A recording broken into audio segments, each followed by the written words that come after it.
মুম্বাই নামটা শুনলেই চোখের সামনে ভেসে ওঠে ঝাঁ চকচকে Marine Drive, Bollywood movie, Bollywood film স্টারদের কথা। কিন্তু এই মুম্বাই মায়ানগরীর পরতে পরতে রয়েছে অনেক রহস্য ও মায়াজাল।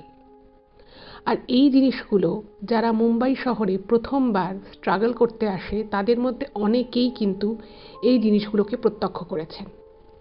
আর আজ আমি সেরকমই একটা সত্যি ঘটনা আপনাদের সামনে বলবো, যেটা শোনার পরে হয়তো আপনাদেরও অনেকেরই বেশ ভয় লাগতে পারে।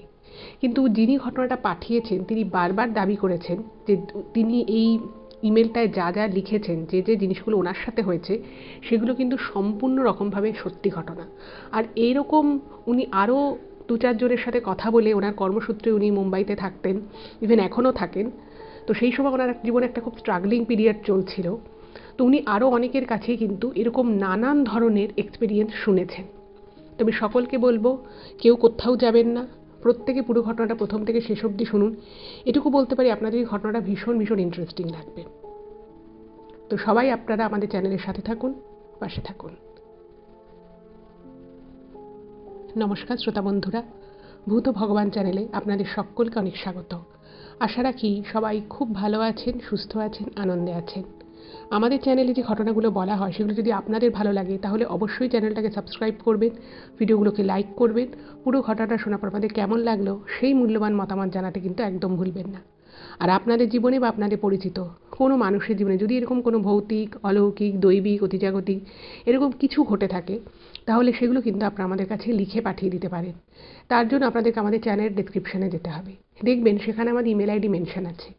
সেই ইমেল আইডিতে ইমেল করে আপনারা আপনাদের সেই ঘটনা আমাদের কাছে কিন্তু অনায়াসেই পৌঁছে দিতে পারেন। আর একটা রিকোয়েস্ট করবো, যদি সম্ভব হয় কাইন্ডলি আপনারা আমাদের চ্যানেলের এই ভিডিওগুলোকে আপনাদের ফ্রেন্ড এবং ফ্যামিলির মধ্যে একটু শেয়ার করে দিন। কারণ আমরা এই চ্যানেল আর 5টা সাধারণ মানুষের জীবনে ঘটে যাওয়া বিভিন্ন রকমের ভৌতিক, অলৌকিক, দৈবিক, অতিজাগতিক এই ঘটনাগুলোই বলে থাকি। তাই আমি মনে করি ঘটনাগুলো যদি আরও অনেক অনেক মানুষ শুনতে পারেন, তারা সেগুলো শুনে অনেক কিছু জানতে পারবেন, বুঝতে পারবেন, শিখতে পারবেন।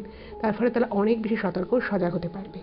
তো চলুন বন্ধুরা, আমি আজকের ঘটনা আপনাদের সামনে উপস্থাপনা করা শুরু করছি। এখন আমি যে ঘটনাটা আপনাদের সামনে বলতে চলেছি সেই ঘটনাটা মুম্বাই থেকে রিমঝিম লিখে পাঠিয়েছে।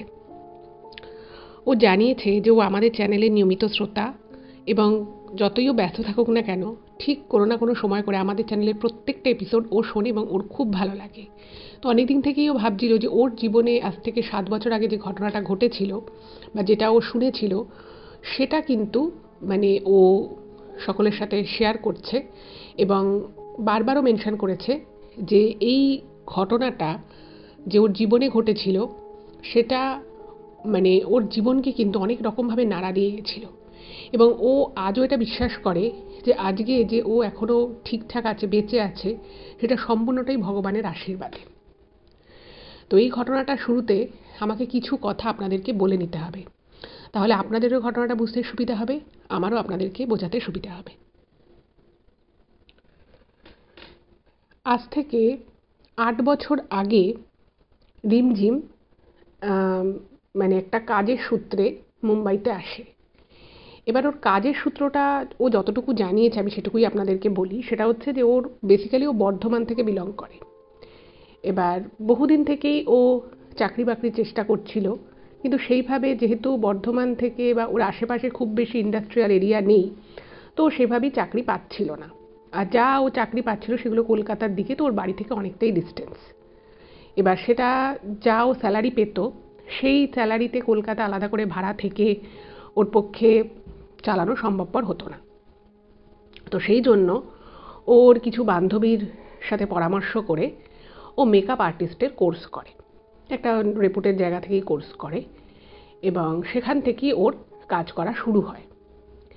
এবার বিভিন্ন জায়গায় ও কিছুদিন কাজকর্ম করে এবং করার পরে ওর মনে হয় যে এবার ওকে একটা কিছু আরও বড় কিছু, একটু ভালো কিছু করতে হবে। এবার যেহেতু ওর বাড়িটা বর্ধমানে ছিল, তো সেখান থেকে অনেক সময় ও অনেক দূরে দূরে কাজ পেত। এবার সেই কাজগুলো কনসিস্টেন্ট নয় যে ও কোনো একটা জায়গায় ভাড়া থাকবে বা ভাড়া থেকে সেখান থেকে কাজকর্মগুলো করবে।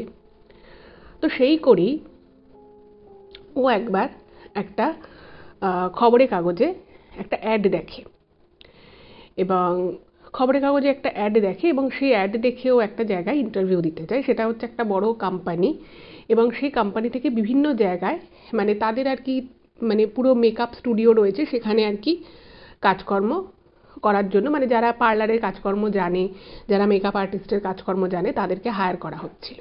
তো সেখানে যায়। এবার সেখানে গিয়ে ও কিন্তু কাজটা পায় না, কিন্তু ওখানে গিয়ে ওর একটি মেয়ের সাথে আলাপ হয়। এবার কাজ না পেলেও মেয়েটির সাথে ওখানে গিয়ে যে ওর আলাপ হয়েছিল, তো সেই মেয়েটার সাথে আর কি ওর একটা যোগাযোগ, বন্ধুত্ব তৈরি, একটা যোগাযোগ হয়। এবং কিছুদিন পরে ওই মেয়েটা ওকে ফোন করে বলে যে মুম্বাইয়ের একটা খুব বড় কোম্পানি, তো আচ্ছা এখানে আমি একটুখানি আপনাদেরকে বলে দিই যেটা ও লিখেছে, যে মুম্বাইতে তো আমরা জানি মানে পৃথিবী বিখ্যাত বলিউড রয়েছে এবং সেখানে শুধুমাত্র ফিল্ম ছাড়া প্রচুর টেলিভিশনের কাজকর্ম হয়, প্রচুর সিরিয়াল হয়। তো সেখানে বিভিন্ন স্টুডিও রয়েছে এবং সেখানে যারা কলাকুশলী থাকে মানে যারা ধরুন সিরিয়াল করছে তাদের সাজানোর জন্য কিন্তু প্রচুর প্রচুর মেকআপ আর্টিস্টের দরকার পড়ে, কারণ ডেইলি বেসিসে 14 ঘন্টা 18 ঘন্টা করে শুটিং হয় ওখানে সিরিয়ালের। তো সেখানকার আর কি আর্টিস্টদের সাজানোর জন্য বড় বড় কোম্পানি থেকে তারা লোক প্রত্যেক দিন সেই স্টুডিওতে যায় এবং যার যেরকম চরিত্র সেই অনুযায়ী মেকআপ করানো হয়।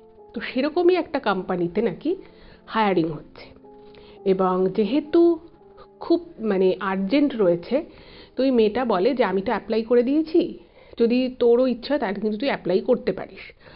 আর ওই সময় ওখানে মানে যে সময়কার কথা আমি বলছি আজ থেকে 7-8 বছর আগেও, ওই সময় ওখানে ওই মেকআপ আর্টিস্টের কাজ করার জন্য মানে সিরিয়ালের যারা কলাকুশলী রয়েছে তাদেরকে সাজানোর জন্য যে পরিমাণ টাকা দেয়া হতো, মানে এখন নাকি আরও বেশি দেয়া হয়। তো সেটাও কিন্তু মানে ওখানে মোটামুটি মানে শেয়ার্ড রুমে থেকে খাওয়া দাওয়া করে, আর ওদের অনেক সুযোগ সুবিধাও দেওয়া হয় যেহেতু ওটা একটা বড় কোম্পানির আন্ডারে, তো ভালোভাবেই চলে যাবে। মানে কলকাতা তুলনায় সেই স্যালারি অনেকটাই বেশি। এবার ও ভাবলো যে ঠিক আছে, এমনিতেও বর্ধমান থেকে ওর নিজের এরিয়ার কাজকর্ম করতে ওর অসুবিধেই হচ্ছে, তো ও সেরকমভাবে ওর নিজের কাজের কিছু ছবি, নিজের যে রিজিউম সব কিছু পাঠিয়ে দেয় এবং সেখান থেকে ওকে কল করে এবং কল করার পরে একটা ছোটোখাটো ইন্টারভিউ হয় এবং ওকে বলে যে ঠিক আছে তুমি যদি চাও তাহলে তুমি জয়েন করে নাও। এবার ওই মেয়েটাও চান্স পেয়ে যায়। এবার যেটা রিমঝিম জানিয়েছে যে ও কোনোদিনই মানে বাইরে গিয়ে কাজ করবে বা বাইরের স্টেটে থেকে নিজের কেরিয়ার করবে সেটা কোনোদিনই সেভাবে ও ভাবেনি, কিন্তু ও দেখলো যে ওর সাথে অন্য যে মেয়েটি ছিল সেই মেয়েটির নাম ছিল সুদীপ্তা। এবার সেই সুদীপ্তা আর ও দুজনে মিলেই তখন ভাবলো যে ঠিক আছে, এটা একটা খুব ভালো অপরচুনিটি, আর মুম্বাইয়ে ওখানকার সিরিয়ালের যারা আর্টিস্ট রয়েছে তাদেরকে সাজাতে হবে এবং ওই সব স্টুডিওগুলো পাশাপাশি, সেখানে অনেক সময় অনেক ফিল্মেরও ছোটোখাটো শ্যুট হয়। তো সব কিছু থেকেই না মানে দুজনেরই একটা খুব মানে খুব অ্যাট্রাকটিভ আর কি লাগে কাজটা, যে মানে এত কাছ থেকে বলিউড দেখতে পাবো, যথেষ্ট যে পরিমাণ স্যালারি দেবে সেটা দিয়ে মোটামুটি থাকা খাওয়াটা হয়ে যাবে, মানে শেয়ার্ড রুমে থাকলে হয়ে যাবে। তো এইসব চিন্তাভাবনা করেই এই সুদীপ্তা রিমঝিম দুজনে মিলেই কিন্তু মুম্বাইয়ের উদ্দেশ্যে বেরিয়ে পড়ে। এবার ওখানে ওরা যায়, গিয়ে সেখানে কথা বলে, তো জানতে পারে যে ওদের মোটামুটি একটা আওয়ারলি বেসিসে একটা পেমেন্ট হবে এবং সেটা যথেষ্ট ভালো, মানে খুবই আর কি ঠিকঠাক। এবং দেখছি যে বিশাল বিশাল মুম্বাই প্রচুর পরপর পরপর প্রচুর স্টুডিও রয়েছে, সেখানে প্রচুর কাজকর্ম হচ্ছে, মানে টিভিতে যে সমস্ত মুখ ওরা দেখতো তাদেরকে সামনাসামনি দেখতে পাচ্ছে। মানে প্রথম দিন গিয়েই কিন্তু ওদের খুব ভালো লাগে। আর যে কোম্পানির আন্ডার, আমি কোম্পানিটার নাম বলছি না, ও মেনশন বলেছে যে ও লিখেছে তুমি এটা নাও বলতে পারো, তো কারণ এখন ও আর সেই কোম্পানির সাথে যুক্ত নেই। তো যাই হোক, তো সেখান থেকে ওদেরকে আর কি গাড়ি করে নিয়ে আসতো এবং ওরা মেকআপ টেকআপ করতো, তারপরে মানে আবার টাচ আপ দেওয়ার দরকার পড়তো। মেকআপ আর্টিস্টদের কিন্তু অনেকক্ষণই থাকতে হতো, আর সবসময়ই যে মেকআপ করে যেতে হতো পরপর পরপর তা কিন্তু নয়। আর ওরা মাঝে মধ্যে গ্রিন রুমে থাকতো, শুটিং দেখতো সেখান থেকে, মানে বেশ ভালো।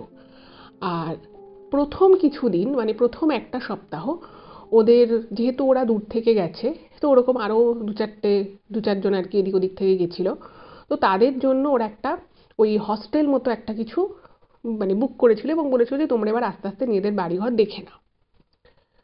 এবার ও আর সুদীপ্তা, এই রিমঝিম আর সুদীপ্তা কিন্তু মানে ওখানে যাওয়ার কিছুদিন পর থেকেই মোটামুটি বাড়িঘর দেখতে থাকে। এবার বিষয় হচ্ছে যে আপনারা সকলেই জানেন যে মুম্বাই অত্যন্ত এক্সপেন্সিভ জায়গা, মানে বিশেষত এই থাকার দিক থেকে থাকাটা ভীষণ রকমভাবে এক্সপেন্সিভ। এবার ওরা দেখছে যে ওরা যেখানে কাজকর্ম করে সেই স্টুডিওগুলো না একটু আউটস্কার্টে হয়, মানে একদম মুম্বাই শহরের যে হার্ট সেইখানে কিন্তু এই স্টুডিওগুলো নয়, কারণ স্টুডিওগুলো প্রচুর প্রচুর জায়গা নিয়ে বড় বড় স্টুডিও রয়েছে। তো মুম্বাই শহরে এমনিতে ওরা থাকতে পারতো না প্রপার সিটিতে। এবার যেদিকে ওদের স্টুডিওগুলো রয়েছে অনেকটাই আউটস্কার্টে, তো সেখানে দেখছে কিছু কিছু মানে ঘর রয়েছে যেগুলো মোটামুটি আর কি অ্যাফোর্ডেবল।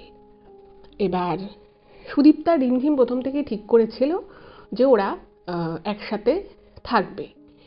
এবার দুজনে মিলে প্রথমে বাড়িঘর দেখছে দেখছে, এবার সেভাবে এটা পাচ্ছে না, মানে পাচ্ছে না বলতে মানে প্রত্যেকটা মানে এরকম আর কি প্রচুর আছে যেখানে এই মেয়েরা থাকে, তারা কাজকর্ম করে, কেউ হয়তো সিরিয়ালের জন্য ট্রাই করছে, কেউ মডেলিংয়ের জন্য ট্রাই করছে, এবং তারা মাসের পর মাস ধরে ওখানে থাকে, কারণ এই সমস্ত কাজগুলো পেতে তো অনেক সময় লাগে, অনেকটা স্ট্রাগলিং পিরিয়ড থাকে।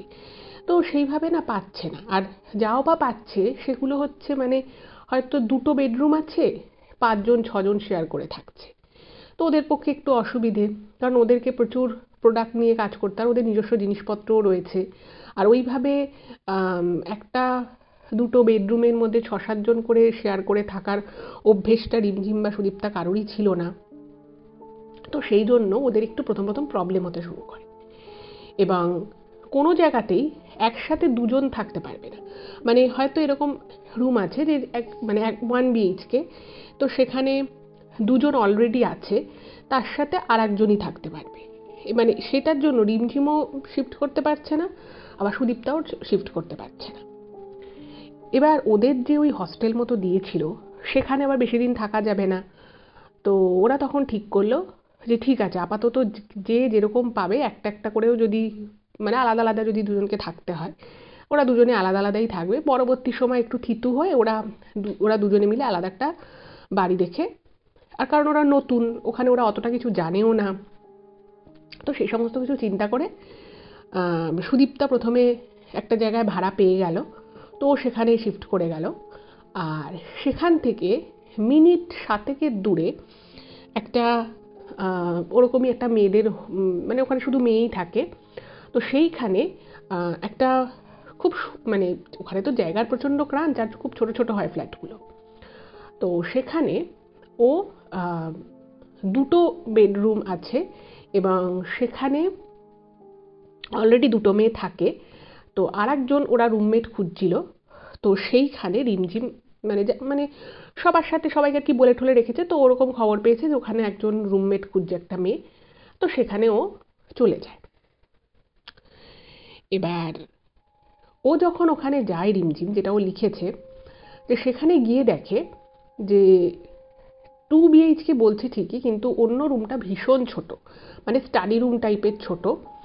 আর ওখানে মানে ওই ঘরটায় বেশ কিছু আবার জিনিসপত্র রয়েছে, সেগুলোকে বাদ দিয়ে একজন শুতে পারবে ঠিকঠাকভাবে, ভালোভাবেই শুতে পারবে, কিন্তু তার থেকে বেশি শোয়া সম্ভব নয়। আর অন্য যে বেডরুমটা আছে সেই বেডরুমটায় 2জন থাকতে পারবে ঠিকঠাকভাবে, ভালোভাবেই আর কি। এবার ওখানে গিয়ে যখন ও কথা বলতে যায়, তো সেখানে গিয়ে দেখে মানে ওই মেয়ে দুটো যা নিজের পরিচয় দিয়েছিল রিমঝিমকে, সেটাও সেই ওয়াইজ মেয়ে দুটো হচ্ছে নেপালি। ওরা নাকি নেপাল থেকে বহুদিন আগে মানে বেশ কয়েক বছর আগে আর কি এসেছে, এবং এখানে এসে ওরা কোথাও একটা কাজকর্ম করে, এবং ওই মেয়ে দুটো হচ্ছে সম্পর্কে কাজিন, একটা মেয়ে একটু বড় আর একটা মেয়ে একটু ছোট বয়সের থেকে। এবং ওই নেপালি মেয়ে দুটো ওকে বুঝিয়ে দেয় যে তোমাকে থাকলে কিন্তু ওই ঘরটায় থাকতে হবে, আর ওই ছোট ঘরটায় আর কি, এবং অনেক কিছু মানে বলে ঠলে দেয়, এটা করা যাবে না ওটা করা যাবে না এরকম বলে দেয়, এবং ওকে বলে যে তুমি যদি থাকো তাহলে তোমাকে পরের দিন থেকেই থাকা শুরু করতে হবে, না হলে কিন্তু আমরা আবার অন্য লোক দেখা শুরু করব। এবার রিমঝিম দেখছে যে ওর বেশ মানে 3জনের শেয়ার, তো টাকাটা ঠিকঠাকই আছে, ও সেটা অ্যাফোর্ড করতে পারবে। তো বলে দেয় যে ঠিক আছে আমিও থাকবো। এবার সুদীপ্তা একদিকে থাকছে, এবার রিমঝিম আর একদিকে থাকছে। ওরা দুজনেই একই কোম্পানিতে যেহেতু ওই মেকআপ আর্টিস্টের কাজ করে, তো রোজ ওরা ওখান থেকে একটু দূর গিয়ে ওদের একটা গাড়ি আসতো, মানে শাটেল মতো, তো সেখানে করে সেটা করে ওরা কাজের ওখানে স্টুডিওতে চলে যেত। এবং এক এক দিন কিন্তু ওদের এক একটা স্টুডিওতে কাজ পড়তো, সব দিনই যে সেম স্টুডিওতে কাজ পড়তো তা নয়, কিন্তু মোটামুটি ওই একই চত্বরে বেশ কয়েকটা স্টুডিও রয়েছে। এবার এই যে ওই বাড়িটায় শিফট করে গেল, এইখান থেকে কিন্তু মানে ওর যে জীবনের যে ঘটনা, আসল যে আর কি পিরিয়ডটা, সেটা কিন্তু শুরু হলো। প্রথম দিন কিন্তু ও যখন ওখানে যায়, ওর কিন্তু সব কিছু স্বাভাবিক লাগে, সব কিছু একদম ঠিকঠাক লাগে, কোনো প্রবলেমও হয়নি এবং ওর কিছু অস্বাভাবিক লাগেনি। প্রথম 2-3 দিন সব কিছু ঠিকঠাক। চতুর্থ পঞ্চম দিন থেকে ও লক্ষ্য করতে থাকে এই দুটো মেয়ে নিজেদের মধ্যে, এবার দেখুন প্রত্যেকটা মানুষই তাদের নিজস্ব যে ভাষা আছে সেই ভাষাতে কথা বলতেই বেশি স্বাচ্ছন্দ্য বোধ করে। এবার এমনিতেও দেখতো যে ওরা ওই দুটো মেয়ে নিজেদের মধ্যে হিন্দিতে কথা বলে, কিন্তু যে মুহূর্তে এই রিমঝিম সামনে যেত, ওরা না একটা নিজস্ব ভাষায় কথা বলা শুরু করতো এবং সেই ভাষাটাও কিচ্ছু বুঝতে পারতো না। এবার ও প্রথম প্রথম এই জিনিসটাকে পাত্তা দেয়নি। আচ্ছা, এরপরে যেটা হলো সেটা হচ্ছে যে রিমঝিম যতই দেখুন জিনিসপত্র মানুষের যতই কম হোক না কেন, এবং যেহেতু ও একটা ঘরে থাকতো, এবার ওই ঘরে আগে থেকে কিছু জিনিসপত্র ছিল, এবার ওই নেপালি মেয়ে দুটোকে বলে দিয়েছিল যে রাতের বেলা ছাড়া ঘর ওভাবে লক করে রাখা যাবে না, ওই ছোট ঘরটা, যেহেতু জিনিসপত্র আগে রয়েছে। এবার ও সারাদিন বাড়িতে থাকতো না, ফলে ওরও ওই ঘর লক করে বেরিয়ে যাওয়ার অভ্যেসটা ওরও ছিল না। আর মোটামুটি মোবাইল ও নিয়েই বেরোতো, টাকা পয়সা ওয়ালেট সব কিছুই ওর সাথে থাকতো। এবার কি হতো, কখনো কখনো ও কী করতো, এটিএম থেকে হয়তো টাকা তুলতো, কিছু টাকা এক্সট্রা ও ওর যে বড় যে লাগেজ ছিল সেই ব্যাগের সাইডে রেখে দিত। আবার কখনো হয়তো কোনো রান্নাবাড়ির জিনিস, কখনো কোনো খাবার হয়তো এসে রেখে দিল, এইরকম। এর থেকে বেশি খুব যে একদম ভ্যালুয়েবলস কিছু ছিল সেটা কিন্তু নয়, কারণ ওর ব্যাগ নিয়ে বেরিয়েই যেত। এবার কিছুদিন পর থেকে এই রিমঝিম খেয়াল করতে থাকে যে ও হয়তো যে পরিমাণ টাকা রেখে গেছে, ওর হয়তো মনে আছে যে আমি এই পরিমাণ টাকা তুলেছি। ও দেখতো যে টাকা কম আছে, মানে ও হয়তো 3,000 টাকা তুলেছে, কোনো কারণে ও টাকা বের করতে যাবে, তো সেই কারণে দেখছে যে 500 টাকা 1,000 টাকা কম পড়ছে। এবার যেহেতু ও নিজেই নিজের টাকা পয়সা হ্যান্ডেল করতো, এবার প্রথম প্রথম ও না বুঝতে পারতো না, ও ভাবতো যে আচ্ছা আমি তাহলে ভাবছিলাম 3,000 রেখেছি, আমি হয়তো 2,000ই তাহলে রেখেছিলাম, মানে নিজেই ভাবতো যে আমি মনে মনে ভুল ভাবছি বা আমার ধারণা ভুল। এবার ও অতটা না গা করতো না। কিন্তু একবার যেটা হলো সেটা হচ্ছে, যেহেতু ওর অনেকটা টাইম ওকে ওখানে কাটাতে হতো স্টুডিওতে, কোনো কারণে টাকা পয়সার দরকার পড়লে, ওখানে এটিএম প্রচুর আছে কিন্তু প্রচুর লাইনও পড়তো, তো ও কী করতো উইকেন্ডে, মানে যেদিন ও ছুটি থাকতো সেদিনই ও বেশি করে টাকা তুলে রেখে দিত। এবার ঘটনাটা একদম টাটকা, ও ঠিক আগের দিনই টাকা তুলেছে। এবার পরের দিন যখন ওই ব্যাগের সাইড থেকে টাকাটা বের করতে যাবে, সেই সময় দেখছে পাক্কা 1,000 টাকা কম আছে। এইবারে ওর না সন্দেহ হলো, মানে সন্দেহ ওর একটু একটু প্রথম থেকে হচ্ছিল, কিন্তু ও না মানে ব্যাপারটা নিয়ে কোনোদিনও ভাবেইনি যে ওর ঘরে ওর ব্যাগ থেকে টাকা চুরি হতে পারে। কারণ ওই নেপালি মেয়ে দুটো মানে সবসময় নিজেদের মধ্যে থাকতো, খুব একটা দরকার ছাড়া ওর সাথে কথাও বলতো না, আর ওরা ওদের মতো লাইফ লিড করতো। এবারে ও না স্পষ্ট বুঝলো যে না, এটা আমি এতটা ভুল করতে পারি না, মানে এতদিন ও মনে করে এসেছে এটা ওর মনের ভুল, ও কম টাকা তুলে বেশি ভাবছিল, সেটাও মনে রেখে মানে ভাবতো আর কি মনে মনে। এবারও বুঝতে পারলো যে ও ভুল ভাবতো না, ওর ব্যাগ থেকে সত্যি সত্যিই টাকা চুরি হয়েছে। এবার ওর না খুব বাজে লাগে, কিন্তু বুঝতে পারে না যে কি করবে, কারণ ও টাকা চুরি করতে দেখেনি। এবার ফট করে তো কাউকে ওইভাবে অ্যাকিউজ করা যায় না যে তুমি টাকা চুরি করেছো। আর মেন যে ওই বাড়িটার লিজ বা মানে ভাড়া নেওয়া, সেটা কিন্তু ওদের দুজনেই নামেই আছে।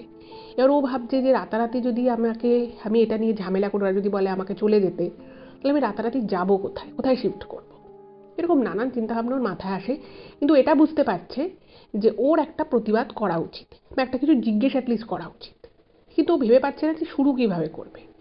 আর বুঝতেই পারছেন যে প্রথম প্রথম মানুষ যখন একটা সম্পূর্ণ অন্য নতুন জায়গায় যায়, সেখানে একটা নতুন স্ট্রাগল থাকে, সেখানকার মানুষজন সব কিছুর সাথে খাপ খাওয়াতে একটু সময় লাগে, নতুন কাজও অনেকটা সময় ওকে দিতে হয়। এবার ও তখন ইনিশিয়ালি ভাবলো যে ও ওর ব্যাগে কোনো টাকাই রাখবে না,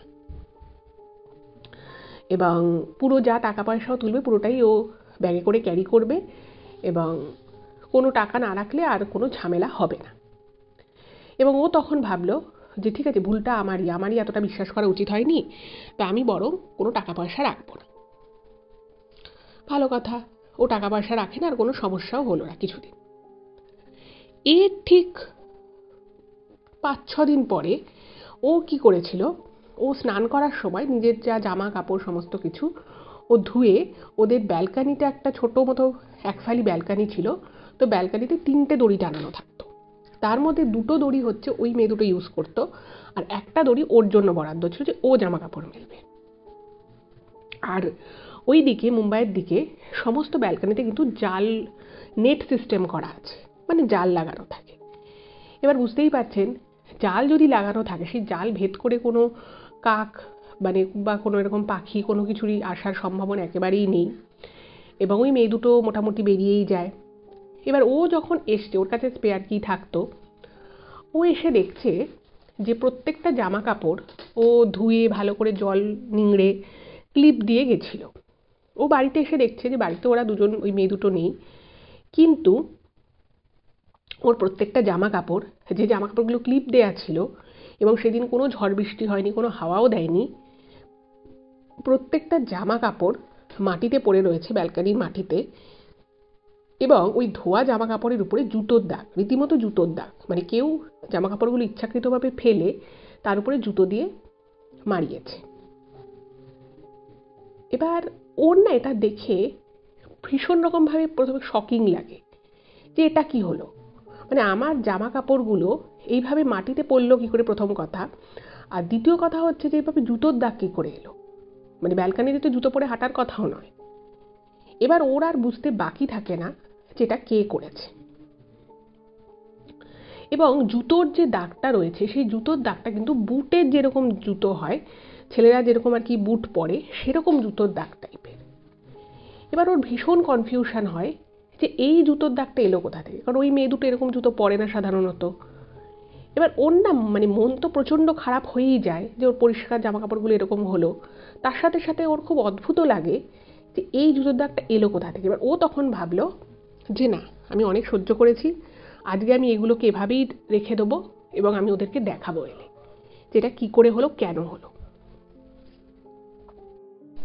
এবার যেই ওই মেয়ে দুটো বাড়িতে ঢুকেছে, সঙ্গে সঙ্গে রিমঝিম কিন্তু মেয়ে দুটোকে দেখায় যে ওর জামা কাপড়ের কি খারাপ অবস্থা হয়ে গেছে।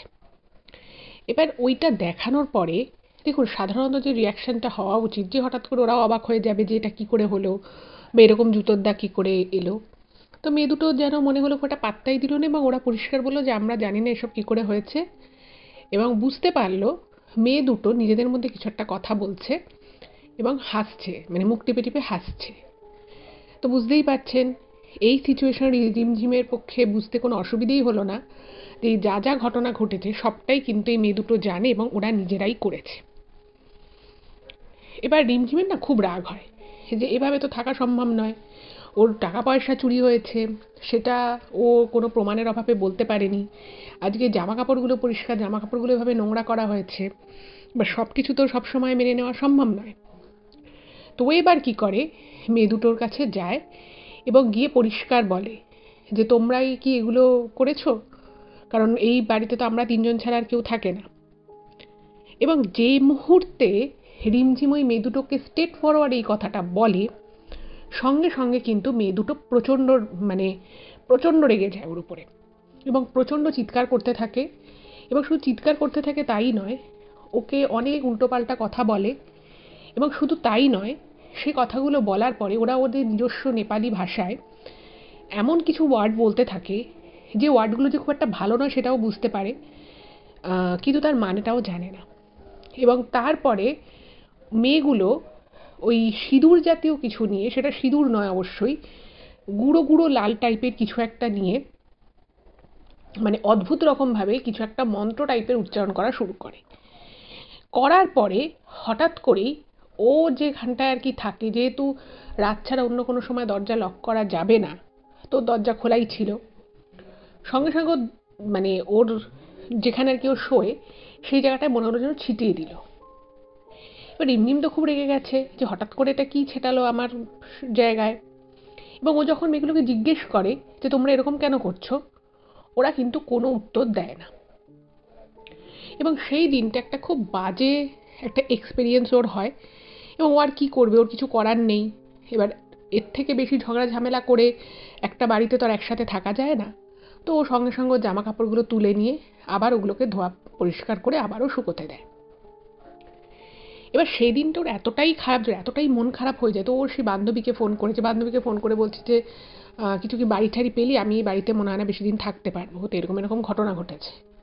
তো মেয়েটা বলছে না, আমি তো কিছু এখনো বাড়ি ঠাড়ি পাইনি, তুই কি পেলি? বলছে না, আমিও পাইনি। মানে ওরা দুজনে মিলে কথা বলছে। এমন সময় ওদের ফ্ল্যাটে একটা কেউ মানে বেল বাজিয়েছে। স্বাভাবিকভাবেই দুবার বেল বাজিয়েছে এবং দেখছে যে কেউ খুলছে না, মানে ওই মেয়ে দুটো তো নিজেদের ঘরে রয়েছে, আর মানে ভীষণ আর কি মেয়ে দুটো ওর উপরে রেগে গেছে এবং অনেক উল্টোপাল্টা জিনিস তখনও বলছে। তো এমন সময় দরজা বেল বাজাচ্ছে, তো রিমঝিম গিয়ে দরজাটা খুলেছে। এবার যে মুহূর্তে দরজাটা খুলেছে দেখছে একটা ছেলে দাঁড়িয়ে রয়েছে, এবং ছেলেটাকেও দেখে আপাত দৃষ্টিতে মনে হচ্ছে ছেলেটাও এরকমই মানে নেপালি ভুটানি এরকম কোনো পাহাড়ি ছেলে হবে, চোখগুলো টানা টানা। এবার ও স্বাভাবিকভাবেই জিজ্ঞেস করেছে যে আপনি কে, কি দরকার। এবং অদ্ভুত বিষয় হচ্ছে ছেলেটা কোনো প্রশ্নের উত্তর না দিয়ে মানে ওকে বাইপাস করে মানে একেবারে জোর করেই ঘরে ঢুকে গেল। এবার ও তো খুব ঘাবড়ে গেছে, কি হলো ব্যাপারটা, মানে এরকম মানে অভদ্রতা কেউ তো করে না। কেউ যখন কারোর বাড়িতে আসে সে নিজের পরিচয় দেবে, সে যদি কারোর পরিচিতও হয় সেটা পরিচয় দেবে, আর কারোর বাড়ি থেকে যদি কারোর আসার হয় সে অবশ্যই বাড়ির লোক তার জন্য ওয়েট করবে, সেই দরজাটা খুলবে। এবার হঠাৎ করেই ও দেখছে যে ওই ছেলেটা ওই মেয়ে দুটো যে ঘরে থাকে সেই ঘরে ঢুকে গেল, ঢুকে গিয়ে দরজা বন্ধ করে দিল। তো রিমঝিম বুঝতে পারলো যে এই ছেলেটা এই মেয়ে দুটোরই পরিচিত। এবার অন্য একটু ভয় লাগছে যে আমরা এখানে তিনটে মেয়ে থাকি, হঠাৎ করে ছেলেটাকে কেন ডাকলো, আর ওদের ও আমি ওকে কিছু কথা জিজ্ঞেস করেছি, ওরাই আমার উপরে অনেক রাগারাগি করেছে, অনেক উল্টোপাল্টা কথা আমাকে বলল, কিন্তু এই ছেলেটাকে কেন ডাকলো। এবার ওর না মনে মনে একটা প্যালপিটিশন হচ্ছে যে এই ছেলেটাকে কি আমার সাথে ঝামেলা হয়েছে বলে কি ডাকলো, আমাকে কি ছেলেটাকে দিয়ে কোনো অপমান করাবে বা কিছু কি কথা শোনাবে সেই জন্য। এবার এই সমস্ত ভাবতে ভাবতে ও দেখছে ছেলেটা দরজাটা খুলে ওদের সাথে হাসতে হাসতে কথা বলতে বলতে আবার ফ্ল্যাট দিয়ে বেরিয়ে চলে গেল। তো রিমঝিম জিজ্ঞেস করেছে যে ছেলেটা কে হয়, তো তখন ওই যে ছোট মেয়েটা যে ছিল ওর কি যে ওই কাজিন হয়, সেই মেয়েটা বলছে এই ছেলেটার সাথে ওর যে আর কি যে দিদি রয়েছে তার রেজিস্ট্রি ম্যারেজ বহুদিন আগেই হয়ে গেছে, ওর হাজব্যান্ড। এবার না ওর একটু অবাক লাগে যে এরা যখন হাজব্যান্ড ওয়াইফ তাহলে এরা আলাদা থাকে কেন, এ হাজব্যান্ড ওয়াইফ একসাথেই তো থাকতে পারে। আর অদ্ভুত রকমভাবে মানে এতটা অভদ্র আমি যখন জিজ্ঞেস করলাম সেটা আমাকে বলতে পারতো ছেলেটা যে আমি অমুকের হাজব্যান্ড, মেয়েটার নাম ধরে, সেরকম কোনো কথা না বলে কেন ছেলেটা মানে ওকে পুরো ইগনোর করে ঘরে ঢুকে গেল সেটাও কারণ ও কিছু বুঝতে পারলো না। যাই হোক, ও আর কথা বাড়ায়নি, ও নিজের ঘরে চলে যায়। এবার ঘরে গিয়ে ও মানে সেই দিন থেকেই মানে মনে হলো যেন ওই মেয়ে দুটো এই রিমঝিমের পুরো একদম শত্রু হয়ে গেছে। মানে এমনি নর্মাল যেটুকু যা কথাবার্তা হতো বা নর্মাল যেটুকু ভদ্রতা করে একটা ভদ্রতার সম্পর্ক যেটুকু ছিল, ওই মেয়ে দুটো মনে হচ্ছে না একদম ওকে সহ্য করতে পারছে না। এবার এই সহ্য করতে না পারার পিছনে এক্স্যাক্ট কী কারণ রয়েছে সেটা কিন্তু রিমঝিম কিছুই বুঝি না, কারণ ও যখন বুঝতে পেরেছে যে ওর টাকা পয়সার হিসেব পাচ্ছে না তখনও কিন্তু মেয়ে দুটোকে কিছুই বলেনি, ও জাস্ট নিজের টাকা পয়সা সরিয়ে রাখে। কিন্তু যে মুহূর্তে আর কি ওই জামা কাপড়গুলো ওরকম হয় অবভিয়াসলি ও সহ্য করতে না পেরে বলে, কিন্তু তার জন্য যে এত বড় একটা বিষয় হয়ে যাবে সেটা কিন্তু রিমঝিম বুঝতে পারেনি। এবং আরও এটা বুঝতে পারেনি যে এর পরে ওর জন্য কি ভয়ঙ্কর সময় অপেক্ষা করছে। যাই হোক, তো এভাবেই কিছুদিন তো কাটলো। তারপরে যেটা হলো, হঠাৎ করেই একদিন এই রিমঝিম দেখছে সেদিনকে দুটো মেয়ে ওদের ফ্ল্যাটে এসেছে, মানে অন্য মেয়ে, সেটা মানে ওখানকার কোনো মারাঠি মেয়ে হবে। তো সেই মেয়ে দুটো এসেছে এবং এসে কলিং বেল বাজিয়েছে। তো তখন রিমঝিম একাই ছিল বাড়িতে, ওই মেয়ে দুটো ছিল না। তো স্বাভাবিকভাবে ও দরজাটা খুলেছে। দরজা খোলার পরে ওই মেয়ে দুটোর, মানে প্রথমে বড় মেয়েটার নাম জিজ্ঞেস করেছে, তারপরে ছোট মেয়েটার। তো বলছে এরা কি বাড়িতে আছে? তো রিমঝিম বলেছে না, এরা তো কেউ বাড়িতে নেই। তো তখন বলছে যে এরা এলে বলে দিও যে আমরা এসছিলাম, মানে ওরা নিজেদের পরিচয়টা দেয়, নাম বলে। তো তখন ও বলছে ঠিক আছে, বলবো। তো তারপরে যে মেয়ে দুটো এসছিল সেই মেয়ে দুটো মানে একদম তারা তো খুব রেগে রেগে আছে। তো রিমঝিমের একটু সন্দেহ হয়। তো জিজ্ঞেস করেছে যে কি ব্যাপার, কিছু কি আমাকে কোনো মেসেজ প্রোভাইড করতে হবে, তাহলে আপনি বলতে পারেন। তো তখন বলছে মানে মেয়ে দুটো মানে কি প্রচণ্ড রেগে আছে এবং বড় মেয়েটার নাম করে বলছে যে ও আমাদের থেকে 1.5 লক্ষ টাকা ধার নিয়েছিল, মানে 3-4 বারে 1.5 লক্ষ টাকা ওই মেয়ে দুটোর থেকে ধার নিয়েছে এবং আজ দিচ্ছি কাল দিচ্ছি বলে নাকি ওকে টাকা ফেরত দেয়নি। তো বলছে যে তুমি এখানে এদের সাথে কি তুমি এই ফ্ল্যাট শেয়ার করে থাকো? বলছে হ্যাঁ।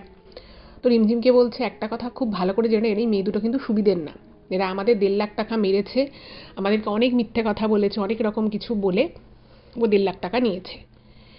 এবার রিমঝিম যতটুকু শুনেছিল যে এই মেয়ে দুটো কিন্তু মুম্বাইতে একটা ভালো কোম্পানিতে জব করে। এবার ও বলছে যে আচ্ছা টাকা নিয়েছিল, তাহলে হয়তো কোনো সমস্যা ছিল বা কিছু একটা পারিবারিক, অনেক সময় অনেক এমার্জেন্সি চলে আসে। তো তখন ওই মেয়েটা বলছে যে ওদের সব ঢং, ওরা সব মিথ্যে কথা বলে, আর ওরা কেউ কোনো কোম্পানিতে কাজ করে না। ওরা মানে পুরো যে কী কাজ করে কী কাজ করে না কেউ জানে না। ওরা দুদিন কোনো একটা কাজ করে, দুদিন পরে আবার সেই কাজ ছেড়ে যায়, আবার অন্য কোনো কোম্পানি জয়েন করে, সেখানেও দুদিন থাকে, আবার চলে যায়। তো মোদ্দা কথা বুঝতে পারলো যে ওই মেয়ে দুটোর থেকে এরা 3-4 বারে বিভিন্ন রকমের মিথ্যে মিথ্যে কথা বলে, বিভিন্ন স্কিমের কথা বলে, বিভিন্ন ধরনের কাজের প্রলোভন দেখিয়ে সব কিছু করে মোটামুটি 1.5 লাখ টাকা মতো ধার নিয়েছে এবং 1.5 লাখ টাকা নিয়ে পরে যখন চাওয়া হয়েছে তখন বলেছে আজ দিচ্ছি কাল দিচ্ছি বলে ঘোরাচ্ছে। তো এই সমস্ত কিছু শুনে রিমঝিম তো বুঝতে পারছে যে এই মেয়ে দুটো একেবারেই সুবিধের নয়। যাই হোক, তো তারপরে ওরা চলে যায়। এবার রিমঝিম ভাবছে যে এই বাড়িতেও যদি এবার বেশি দিন থাকে তাহলে এভাবে প্রত্যেক দিন হয়তো কোনো না কোনো এরকম পাওনাদার আসবে, টাকা পয়সা চাওয়ার কথা বলবে, এটা ওর নিজের পক্ষেও খুব বাজে ব্যাপার হয়ে যাবে। তো ভাবলো যে না, আমাকে এবার যত তাড়াতাড়ি সম্ভব অন্য একটা বাড়ি খুঁজতে হবে। এবার ও তো বাড়ি খুঁজছে। এবার এর মধ্যে একদিন একটা ঘটনা ঘটে। সেটা হচ্ছে যে ওই মেয়ে দুটো ঘরে এসছে, এবার অন্য একজনের সাথে ফোনে কথা বলছে। তো যেহেতু মানে ওর ফ্ল্যাটটা খুবই ছোট ছিল আর পাশাপাশি দুটো রুম, তো রিমঝিম সবই মোটামুটি শুনতে পেত, ফোনে একটু জোরে কথা বলেই শোনা যেত। তো রিমঝিম শুনতে পাচ্ছে ওই বড় মেয়েটা সে কাউকে ফোনে বলছে, মানে অন্য একজন কারোর উদ্দেশ্যে বলছে যে, মানে হিন্দিতেই বলছে, ওকে না একদম পুরো ফাঁসিয়ে নিতে হবে, আর যতক্ষণ অবধি ওর থেকে 4-5 লাখ টাকা আমরা বার করতে না পারবো ওকে কিন্তু ততক্ষণ আমাদের কথার জালে ফাঁসিয়ে রাখতে হবে এবং ওর সামনে আমাদেরকে এমন বিহেভ করতে হবে যাতে ও আমাদের ইন্টেনশনটা বুঝতে না পারে। অন্তত 4-5 লক্ষ টাকার বা ইজিলি এর থেকে কিন্তু বার করে নিতে পারবো, এরকম করে আর কি বলছে। এবার রিমঝিম যখন এটা শুনছে না, ওর না মানে পুরো রীতিমতো গায়ে কাটা দিচ্ছে যে মেয়ে দুটো কি এভাবে মানুষের থেকে বিভিন্ন রকমের মিথ্যে কথা বলে, বিভিন্ন, কারণ মুম্বাইতে সারা ভারত থেকে প্রচুর লোক আসে, কাজের সন্ধানে আসে। আবার ওই যে ছোটো যে মেয়েটা, যে ওর কাজিন বোন হয় বলেছিল, সে নাকি আবার মডেলিং করে। তো এরকম মডেলিংয়ের কথা বলে, মানে কোনো কিছু বলে কি কারোর থেকে পয়সা নিচ্ছে? এবং এই কথাগুলো হিন্দিতে খুব জোরে জোরেই, মানে যথেষ্ট সাবলীলভাবে মোটামুটি জোরেই বলছে। তো এইগুলো শুনে রিমঝিম বুঝতে পারলো যে এই মেয়ে দুটো একদম ফ্রড, ওদের কাজ হচ্ছে লোকের থেকে পয়সা নেওয়া। আবার সেই দিন ওই যে দুটো মেয়ে এসেছিল, ওদের কথা যখন রিমঝিম এদেরকে বলে তখন এই মেয়ে দুটো সেটা শুনে বলেছিল যে অ্যাকচুয়ালি ওরা নাকি ওর থেকে টাকা পেত, সেই জন্য ওর থেকে টাকা নিয়েছে এবং ওই মেয়ে দুটো যা বলেছে সবই নাকি মিথ্যে কথা। এবার এইগুলো সমস্ত কিছু শুনে, নিজের কানে শুনে রিমঝিম না ভাবছো কি করবে। এরকম একটা দুটো ফ্রড মেয়ের সাথে থাকবে, ইভেন ওর নিজেরও টাকা পয়সা, কিন্তু আমি আপনাদের প্রথমেই বলছি ওর নিজেরও টাকা পয়সা ওর ব্যাগ থেকে কিন্তু চুরি হয়ে যেত। এবার এগুলো শুনে টুনে না রিমঝিম ভাবলো যে না, আমি মানে ও মানে মেয়ে দুটো আর কি বলেছিল যে তুমি যদি কখনো এই বাড়ি ছেড়ে দাও তাহলে কিন্তু আমাদের 2 মাস আগে থেকে জানাবে, আমরা 2 মাস আগে থেকে রুমমেট খোঁজা শুরু করব। তো রিমঝিম হঠাৎ করেই ওই মেয়ে দুটোকে বলে যে আমি কিন্তু 2 মাস পরে এই ফ্ল্যাটটা ছেড়ে দেবো। তো এটা শুনে অন্য যে মেয়েটি ছিল, মানে বড় মেয়েটি, সেই নেপালি মেয়েটি বলছে কেন তুমি ছাড়বে, কি প্রবলেম তোমার এখানে? তো বলছে না আমার কোনো প্রবলেম নেই, কিন্তু আমি তোমাদের সাথে আমি থাকবো না। এবার রিমঝিমের তো মনে মনে একটা রাগ ছিল। এবার ও না সেই মুহূর্তে নিজের রাগটাকে সামলাতে পারেনি এবং ও পরিষ্কার বলে দেয় যে তোমরা তো লোকের থেকে টাকা পয়সা মারো, লোকের থেকে মিথ্যে কথা বলে পয়সা আদায় করো, আর আমি এটাও জানি যে আমার ব্যাগ থেকেও তোমরা পয়সা নিয়েছো, টাকা নিয়েছো। যেহেতু আমি সেটা নিজের চোখে দেখিনি, হাতে নাতে তোমাদেরকে ধরতে পারিনি, তাই আমি সেই জন্য কিছু বলিনি। কিন্তু তার মানে এই নয় যে আমি এটা জানি না বা আমি এটা বুঝতে পারিনি। এবং এই কথাগুলো যখন ওই মেয়েগুলো শোনে, মানে মেয়েগুলো না মানে প্রচণ্ড ওর দিকে রাগান্বিত দৃষ্টিতে তাকায়। এবং এখানে একটা জিনিস বলে রাখি, ওই যে ছেলেটাকে একদিনও দেখেছিল, তারপর থেকে কিন্তু ছেলেটা মাঝে মধ্যেই ওদের ফ্ল্যাটে আসতো। এবং শুধু ফ্ল্যাটে আসতো তাই নয়, রাতের বেলাটা থাকতো না, কিন্তু 3-4 ঘন্টা করে ওরা ওই দরজা বন্ধ করে তিনজনে মিলে কিছু একটা নিয়ে আলোচনা করতো, যে জিনিসটা রিমঝিমের একেবারেই পছন্দ ছিল না। এবং রিমঝিম 2-1বার প্রতিবাদও করে এবং ওকে পরিষ্কার বলে যে এটা মানে ছেলেটা যেহেতু ওর হাজবেন্ড তো আসতেই পারে, মানে এটা খুব ক্যাজুয়ালি দেখায়। এইবারে এই ঘটনার পর থেকে কিন্তু আস্তে আস্তে রিমঝিমের সাথে ওই মেয়ে দুটোর সম্পর্ক আরও খারাপ হয়ে যায় এবং মেয়ে দুটো ওর সাথে কিন্তু বিভিন্ন রকমভাবে শত্রুতা করা শুরু করে। যেমন আমি বলি, যেটা ও লিখেছে, যে ও যেহেতু দিনের বেলা কোনো রকম কোনো খাবার এখান থেকে বানিয়ে নিয়ে যেতে পারতো না, ওর যেখানে কাজ করতো, যে স্টুডিওতে ওর কাজ পড়তো, তো সেখানে সেটে খাবার আসতো, তো সেটের খাবারই খেত। তো রাতেই চেষ্টা করতো বাড়িতে এসে অনেক সময় একটু খিচুড়ি হোক, একটু ডাল ভাত ডিম হোক, কিছু একটা বানিয়ে খেতে, কারণ সেটের খাবার রোজ রোজ ও খেত দিনের বেলাটা। তো সেই জন্য রাতের বেলাটাও কিছু একটা বানিয়ে খাওয়ার চেষ্টা করতো। তো সেই জন্য একটু চাল ডাল, কখনো একটু ডিম, টুকটাক সবজি, এগুলো কিন্তু এনে রেখে দিত। এবার ও একদিন এরকমই এসে রান্না করবে, ও দেখছে যে যথেষ্ট পরিমাণ চাল ডাল কিছু সবজি রাখা ছিল, দেখছে কিচ্ছু নেই। তো স্বাভাবিকভাবে মেয়ে দুটোকে জিজ্ঞেস করেছে, ওরা ঘরে ছিল, তো ওরা না মানে কোন প্রশ্নের কোনো উত্তর দিচ্ছে না, শুধু মিটিমিটি হাসছে। এবার ওর খুব রাগ ধরে গেছে। এবার স্বাভাবিকভাবেই দেখুন, একটা মানুষ সারাদিন খেটে খুটে এসছে, এবার তার খিদে পাবে, তাকে খেতে হবে। তো সে যদি দেখে যে তার নিজের পয়সা দিয়ে কেনা জিনিসই সেই ঘরে নেই, তো সে তো প্রতিবাদ করবেই। কিন্তু ওই মেয়ে দুটো প্রচণ্ড রকমভাবে মানে ওকে হ্যারাস করতে থাকে এবং ওর কোনো প্রশ্নের সরাসরি কোনো উত্তর দেয় না, শুধু মিটিমিটি হাসতে থাকে। এবার ও তখন একটা মুহূর্তে এতটা রেগে যায়, রেগে গিয়ে ওদের ঘরে ঢুকে, মানে ওই মেয়ে দুটো যে ঘরে থাকতো সেই ঘরে টেবিলের উপরে বেশ অনেক জিনিসপত্র সাজানো থাকতো। এবার ও এতদিন ধরে সহ্য করেছে, সেদিন না ও সহ্য করতে পারেনি। ও সোজা গিয়ে ওদের ঘরে ঢোকে এবং রাগের চোটে ওর টেবিলে যা যা ছিল সব একবারে হাত দিয়ে টান মেরে ছুঁড়ে ফেলে দেয়। এবং টুকরো টাকরা কিছু জিনিস ছিল, একটা ভাস মতো ছিল, সেটা পড়ে ভেঙে যায়। এবং এটা দেখে মেয়ে দুটো প্রচণ্ড ওর উপরে রেগে যায় এবং নেপালি ভাষায় ওর চুলের মুঠি ধরে কিছু একটা বলে এবং ওকে পুরো ধাক্কা মারে। এবং এইরকম যে একটা ওর গায়ে যে কীভাবে হাত তুলতে পারে, কেউ ওর চুলের মুঠি ধরে ওকে ধাক্কা মারতে পারে, এইটা না মানে ওর স্বপ্নেও কোনোদিনও কল্পনা করতে পারে যে এরকম একটা সিচুয়েশন ওর জীবনে আসতে পারে। এবার ও না প্রচণ্ড হতচকিয়ে যায় এবং ও যখন ওর নিজের ফোনটা নিয়ে ওর বান্ধবীকে, সেই বান্ধবীকে ফোন করবে বলে যখন ফোনটা নিতে যায়, ওর ফোনটাকেও কিন্তু ওর ওই যে আরেকটা যে ছোটো মেয়ে ছিল সে ফোনটা হাত থেকে কেড়ে নেয় এবং কেড়ে নিয়ে ওকে হিন্দিতে বলে যে তুই আমাদের উপরে বহুদিন থেকেই খবরদারি করছিস না, আমরা কোথায় যাই, কার সাথে কি কথা বলি, তুই সব তো শুনছিস, সব তুই জেনে যাচ্ছিস না, এবার তোকে মানে উচিত শিক্ষা দেওয়ার সময় চলে এসছে, এগুলো আর কি হিন্দিতে ওকে বলতে থাকে। এবং ওকে ওরা ব্যাগ থেকে বার করে কিছু একটা চাল জাতীয় জিনিস ওকে মুখ খুলিয়ে খাইয়ে দেয়, এবং ও খাবে না, মানে ওকে জোর করে মুখ খুলিয়ে চাল জাতীয় জিনিসটা খাইয়ে দেয়।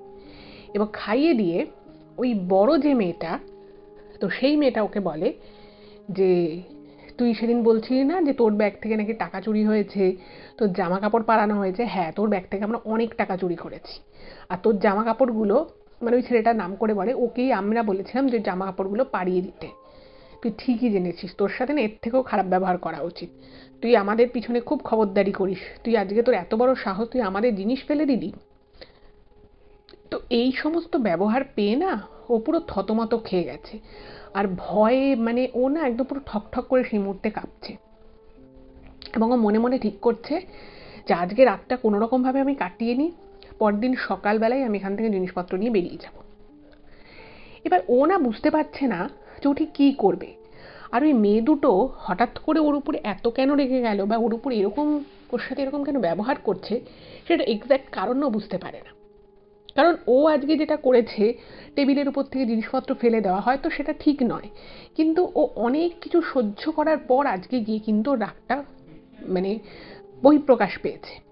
এবার ওকে ওই যে জিনিসটা খাইয়ে দিয়েছিল না, ওকে ও মানে ও বলছে বারবার যে তোমরা কি খাওয়াচ্ছ আমাকে, মানে ও হাত হাত দিয়ে মানে কোনো রকম প্রতিরোধ করার চেষ্টা করে, কিন্তু ওকে না মানে ওই মেয়েটা এমন করে মুখের মধ্যে কিছু চাল খাইয়ে দেয় যে ওর মুখ থেকে কিছুটা পড়ে গেল, অনেকটাই কিন্তু ওর মুখের ভিতর থেকে পেটে চলে যায়। এবার বুঝতেই পারছেন, মানে ও রীতিমতো ওই দিন যাকে বলে ওর উপরে অত্যাচার করা হয়, এবং কিচ্ছু খাওয়া দাওয়া হয় না, এবং ও না হাউ হাউ করে কাঁদছে, এবং এই সমস্ত ধস্তাধস্তির মাঝখানে ওর ফোনটা হাত থেকে পড়ে যায়, এবং ফোনটাও ভেঙে যায়।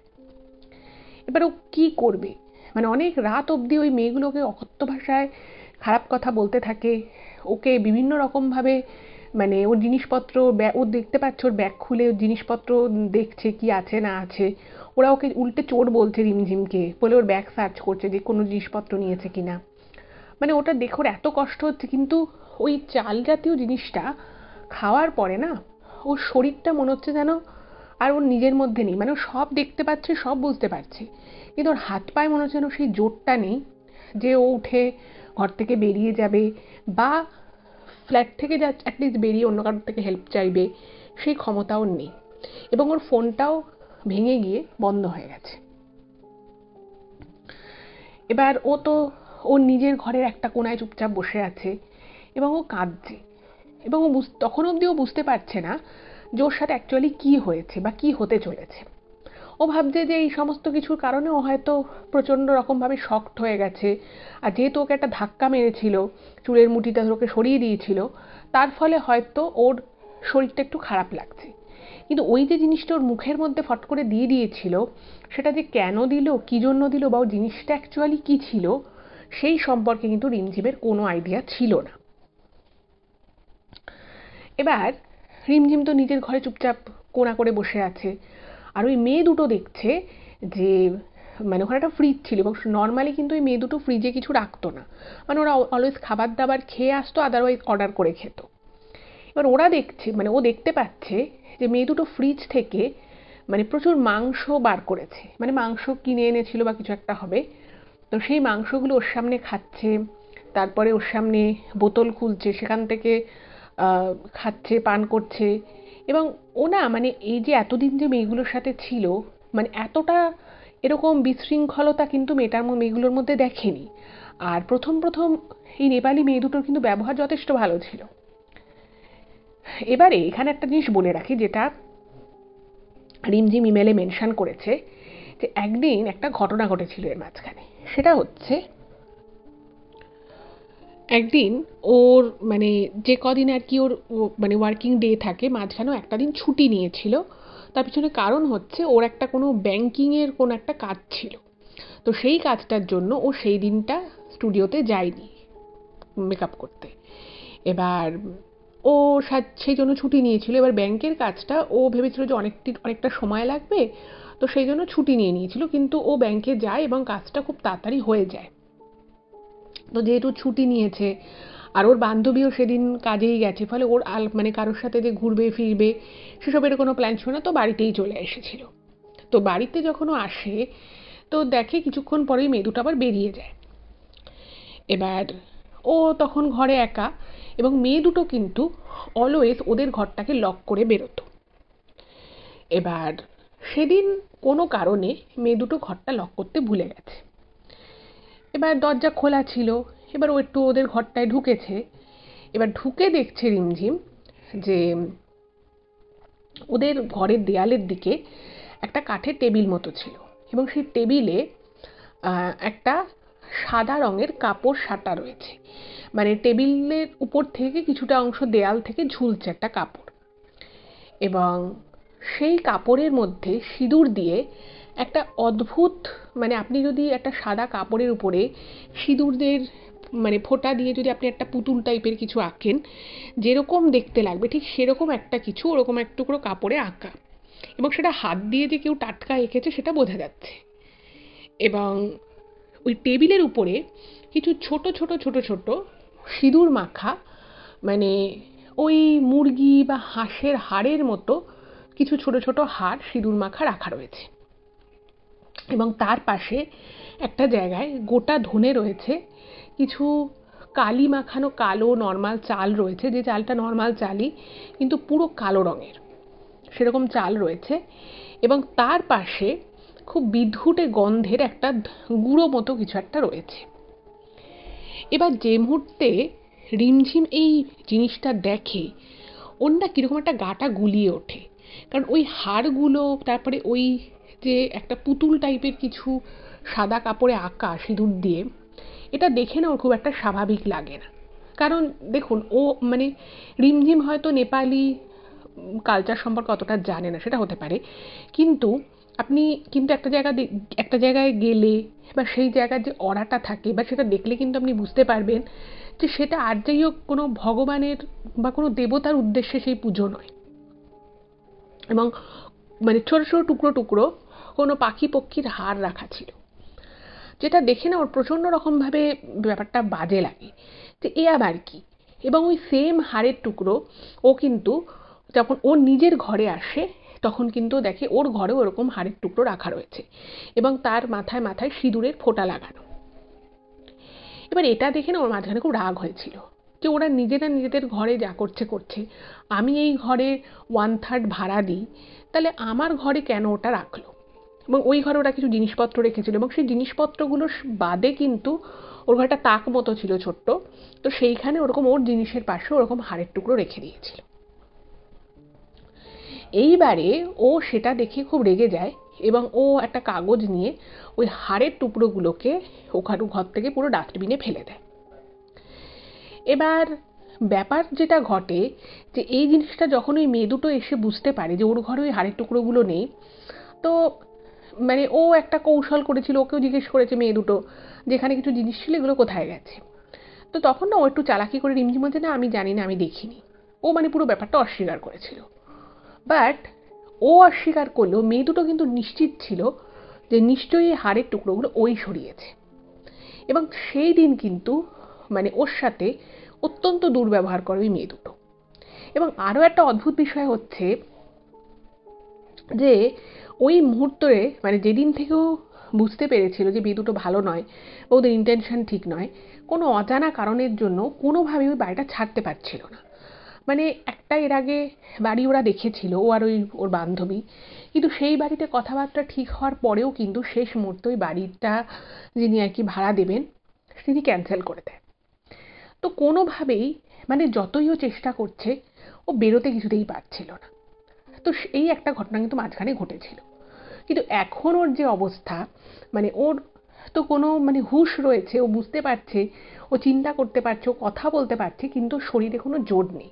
তো ওর না সেই দিনটার কথা খুব মনে পড়ছে যে সেদিন আমি যে জিনিসগুলো ফেলে দিয়েছিলাম, সেদিন আমার আরও ভালো করে বোঝা উচিত ছিল যে এই মেয়ে দুটো আর যাই হোক মানে খুব স্বাভাবিক কাজকর্ম ওদের ঘরে করে না, এমন কোনো অস্বাভাবিক ক্রিয়াকর্ম বা তন্ত্রের কোনো কাজ এমন করে যেটার জন্য কিন্তু মেয়ে দুটো অনেক মানুষকেই কিন্তু মানে প্রতারণা করতে সক্ষম হচ্ছে।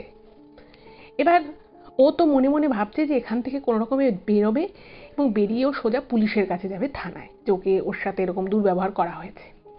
কিন্তু ব্যাপার হচ্ছে যে ও ওইখান থেকে না উঠতে পারছে না। মানে ও বুঝতে পারছে, ও যেটা লিখেছে কতটা একটা মানুষের মানে অবস্থা সঙ্গীন হলে এরকম হয় ভাবুন। মানে ও বুঝতে পারছে যে ওর প্রচণ্ড জোরে মানে ইউরিনে যেতে হবে, বাথরুম যেতে হবে, ইউরিন পাস করতে হবে, বাট ও না যেতে পারছে না। মানে ওর শরীরটাকে ওঠাতেই পারছে না। প্রচুর চেষ্টা করছে কিন্তু কোনো রকম কোনো লাভ হচ্ছে না।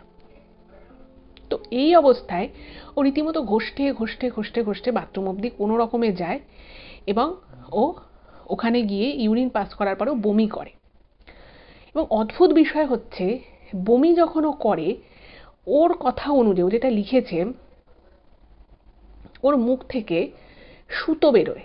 মানে একদম সুতো বলতে যেরকম আমরা বুঝি যে সুতো দিয়ে সেলাই করা হয়, সেরকম সুতো নাকি টুকরো টুকরো 3-4 টুকরো সুতো ওর যখন বমি করে সুতো বেরোয়। এবার এই সুতো বেরোনো মানে জলের সাথে আরও শরীর প্রচণ্ড খারাপ লাগা, এগুলো না মানে এই জিনিসগুলো দেখে বুঝে ও আরও পাজলড হয়ে যায় এবং ও খুব ভয় পেয়ে যায় ওই মুহূর্তে যে আমি কী করব। এবং সেই সময় ওই মেয়ে দুটো মানে প্রচণ্ড জোরে নাকি ঘরের মধ্যে হাসাহাসি করা শুরু করে এবং ওকে নিয়ে যে কিছু একটা বলছে বা ওকে নিয়ে যে হাসি মশকরা করছে সেটা কিন্তু রিমঝিম খুব ভালো মতো বুঝতে পারে। এবং ও যখন বাথরুম থেকে কোনো রকমে বেরোয় এবং ও বুঝতে পারছে যে কোনো মুহূর্তে মানে কোনো রকমে উঠে মানে কুঁজো হয়ে উঠে আছে, বুঝতে পারছে যে কোনো মুহূর্তে ও পড়ে যাবে, কারণ ওর শরীরের ব্যালেন্সও পাচ্ছে না। তো এমতাবস্থায় ও কি করেছে, ও আর ওর নিজের ঘর অবধি যেতে পারেনি, ওই বাথরুম থেকে বেরিয়ে সামনের যে লবি মতো একটু জায়গা ছিল সেখানেও ধপাস করে বসে পড়ে। এবং বসে পড়ে ওর কীরকম একটা ঝিমিয়ে পড়ে, কিন্তু ওর চোখটা ওর হালকা খোলা ছিল। ও নিজের চোখে একটা ভয়ঙ্কর জিনিস দেখে। ও দেখে যে ওই যে বারান্দা মতো যে জায়গাটা ছিল ওইখানে একটা কিছু অনেকক্ষণ ধরেই খচখচ খচখচ করছিল। মানে এইসব ঝামেলা অশান্তি হওয়ার আগে থেকে ওখান থেকে একটা খচখচ আওয়াজ পাচ্ছিল, কিন্তু রিমঝিমার অতটা ইন্টারেস্ট দেখায়নি। কিন্তু ও তারপরে দেখছে মানে ওরকম ঝিমটি দেওয়া অবস্থায় দেখছে যে ওই মেয়ে দুটো আর কি ওইখান থেকে একটা বাক্স বার করে এবং বাক্সর ভিতর থেকে খুব ছোট না হলেও একটু বড়, কিন্তু ছোটই বলা যেতে পারে, যথেষ্ট ছোট একটা মুরগির বাচ্চা বেরোয়। মানে ওই মুরগির বাচ্চাটাকে ওরা ওখানে রেখে দিয়েছিল এবং ওই মুরগির বাচ্চাটাকে ঘরের মধ্যে ছেড়ে দিয়েছে। ছেড়ে দেওয়ার পরে মুরগিটার বাচ্চাটাকে একটা খাবার জাতীয় কিছু দিয়েছে। তো মুরগিটা ওরকমভাবে খাচ্ছে আর বনবন বনবন করে ঘরের একদিক থেকে অন্যদিকে ঘুরে বেড়াচ্ছে। মানে দেখে মনে হচ্ছে যেন মানে মুরগিটার মানে মানুষের যেরকম মাথা করে, ওই মুরগির বাচ্চাটার মনে হচ্ছে যেন ওরকম করে মাথা ঘুরছে। এবার এগুলো যখন ও দেখছে, যেটা ও ইমেলে লিখেছে, মানে ইমেলটা নাকি লিখতে গিয়ে ওর রীতিমতো মানে কান্না পেয়ে গেছে ওই সময়গুলোর কথা মনে করে। ও সেদিন ভাবছে যে আমি যেখানের মধ্যে ফেসে গেছি আমি হয়তো এখান থেকে বেরোতে পারবো না। আর ও যেটা মানে ফিল করেছিল সেদিন, যে সময় যে কত বাজছে, রাত কত হলো, মানে এটা কি রাত পেরিয়ে দিন পড়ে গেল, ও কিচ্ছু বুঝতে পারছে না। মনে হচ্ছে যেন ও পুরো শরীরটা পুরো যেন মনে হচ্ছে হয়ে আছে। মানে দিন হলো না রাত হলো, কটা বাজলো কিচ্ছু বুঝতে পারছে, শুধুমাত্র ওর মানে বাথরুম যাওয়ার একটা খুব প্রেশার এসেছিল বলে ও সেটুকু শুধু যেতে পেরেছিল। তো যাই হোক, এবার ও দেখছে ওই মুরগিটা ঘুরে বেড়াচ্ছে আর মুরগিটা এসে ওর পায়ে হাতে বারবার বারবার ঠোকর মারছে আর ওই মেয়েগুলো তার সাথে কিছু একটা মন্ত্র বলছে এবং যখনই মন্ত্রটা বলছে মুরগিটা বনবন করে ঘুরছে, ঘুরে এসে ওর পায়ে বা হাতে রীতিমতো তার ঠোঁট দিয়ে খোঁচা মারছে। এবারে ওই মেয়েটা, ওই বড় যে মেয়েটা ছিল তার কাছে একটা মানে সে একটা কাউকে ফোন করেছে। এবার ও না মানে ঝিমঝিমের এমন করে রয়েছে, মানে ওকে দেখে মানে কেউ হয়তো ভাববে যে অজ্ঞান হয়ে আছে বা ও ঘুমিয়ে আছে, বাট অ্যাকচুয়ালি কিন্তু ঘুমিয়েছিল না, কারণ ওর সারা শরীরে মারাত্মক যন্ত্রণা করছিল। আর ওই যে মুরগিটা মানে মুরগির ওই বাচ্চাটা মাঝে মধ্যে এসে ওর পায়ে বা হাতে ঠোকর মারছিল, এটার জন্য না ওর সেভাবে ঘুমটা হয়নি। তো তারপরে মুরগিটা হঠাৎ করেই মানে কিরকম একটা ঝিমিয়ে পড়লো মুরগিটাও এবং ওর পাশেই মুরগিটা রয়েছে। এবার এই সময় একটা ঘটনা ঘটে। ওই মেয়েটা মানে মেয়েটাকে কেউ একটা ফোন করে বা মেয়েটা কাউকে ফোন করেছে, তো হিন্দিতে তার সাথে কথা বলছে এবং ও শুনতে পাচ্ছে। বলছে যে মানে ওর উদ্দেশ্যে আর কি বলছে হিন্দিতে, যে এই মেয়েটাকে বহুদিন থেকে চেষ্টা করছিলাম যে ওকে বশীকরণ করা হবে, কিন্তু কোনোভাবে ওর উপরে বশীকরণটা কাজ করছিল না। কিন্তু আজকে একদম ওকে বাগে পেয়েছি, আর ওর এত বড় সাহস, ও আমার ঘরে ঢুকে ও জিনিসপত্র ফেলে দিয়েছে। বলছে ওকে দিয়ে তো আমি মানে আমার মন মতো কাজ করিয়ে নেব, ওকে এমন শাস্তি দেব, আর ওকে পুরো আমি আমার হাতের মুঠোয় রাখবো। এবং এই বলতে বলতে অন্য যে মেয়েটা ছিল, ছোট যে মেয়েটা, সে কি করেছে, ওর লাগেজের মধ্য থেকে না মানে হাতড়াচ্ছে, এবং ওর সেদিন খুব বেশি টাকা পয়সা ছিল না, তো কিছু টাকা পয়সা, তো কিছু না হলেও কিছু টাকা পয়সা ছিল, তো দেখতে ও নিজে দেখতে পাচ্ছে কিন্তু যে ওই ছোট মেয়েটা ওর পার্স থেকে ক্যাশ টাকা বার করছে। কিন্তু ওই যে বললাম ওর শরীর অবসন্ন, ব্যথা করছে, মানে ও মনে হচ্ছে যেন ওর মাথা নিয়ে উঠতে পারছে না, তো কিন্তু সব শুনতে পাচ্ছে, সব বুঝতে পারছে। তখন বলছে যে ব্যাস, মানে প্রচণ্ড রাগ হচ্ছে ওর উপরে, মানে পুরো দাঁত মুখ খিচিয়ে আর কি বলছে যে ওকে এবার আজকে এমন বাগে পেয়েছি না, ওকে এমন বশীকরণ করব, ও পুরো মানে একদম ওর জীবন আমি শেষ করে দেবো, এরকম করে বলছে।